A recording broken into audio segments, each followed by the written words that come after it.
আমি যেই GSK vote দিয়েছি সেখানে সেই জিএস এর ভোট আসছে 0। আমার ভোটটা গেল কোথায়? আমি মূলত গতকালকের ডাকসু নির্বাচনে যে ভোট কারচুপির যে অভিযোগগুলো আসছে তার প্রেক্ষিতে আমার সাথে ঘটে যাওয়া একটা ঘটনা শেয়ার করার জন্য এখানে এসেছি আজকে প্রেস ব্রিফিংয়ে।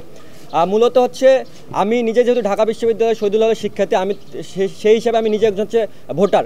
সেই জায়গা থেকে হচ্ছে আমি ভোট দিতে যাই ডক্টর মোহাম্মদ শহীদুল্লাহের যে কেন্দ্র কার্জন হল, সেখানে ভোট দিয়ে যাই এবং সেখানে আমি ভোট দেওয়ার পর আমি যখন রাত্রেবেলা রেজাল্ট শুনি তখন হচ্ছে আমি যেই জিএসকে ভোট দিয়েছি সেখানে সেই জিএস এর ভোট আসছে 0।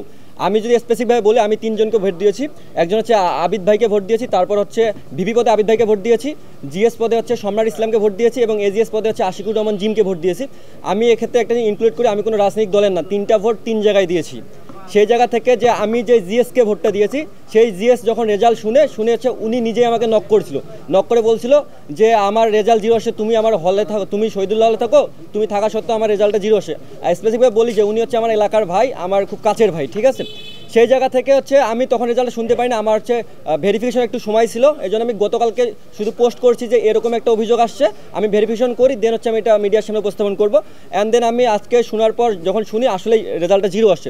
এখন এই ক্ষেত্রে হচ্ছে আমার অভিযোগটা এটা যে বাকি কোন কেন্দ্রে কি হয়েছে না হয়েছে সেটা আমার দেখার বিষয় নয়। আমি যেই কেন্দ্রে ভোট দিয়েছি আমার ভোটটা যদি বাতিল হয়, মানে আমার ব্যালট পেপারটা যদি বাতিল হয়, সেটা উল্লেখ করতে হবে যে কেন ব্যালট পেপারটা বাতিল হয়েছে। আমি যেহেতু নিজে ভোট দিয়েছি, আমি তো একজন শিক্ষিত শিক্ষার্থী, আমি জানি কীভাবে ভোট দেওয়া লাগে এবং আমি আগে থেকে কয়েকটা ভিডিও দেখে ভোট দিতে গেছি কীভাবে ভোটটা দেওয়ার লাগে। সেই জায়গা থেকে আমার মনে হয় না যে আমার ব্যালটটা বাতিল হওয়ার কোনো সম্ভাবনা থাকে।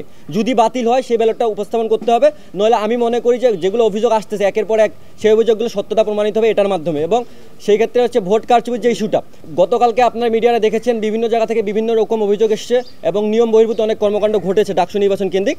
কিন্তু আমার স্পেসিফিক একটা জায়গা থাকবে, সব হলেই যদি সুষ্ঠু নির্বাচনও হয়, সব কেন্দ্রে যদি সুষ্ঠু নির্বাচনও হয়, আমার জায়গায় কেন এটা হলো এবং আমার ওই একটা ভোট কোথায় গেল? আমার প্রশ্ন একটাই যে আমার ওই একটা ভোট কোথায় গেল?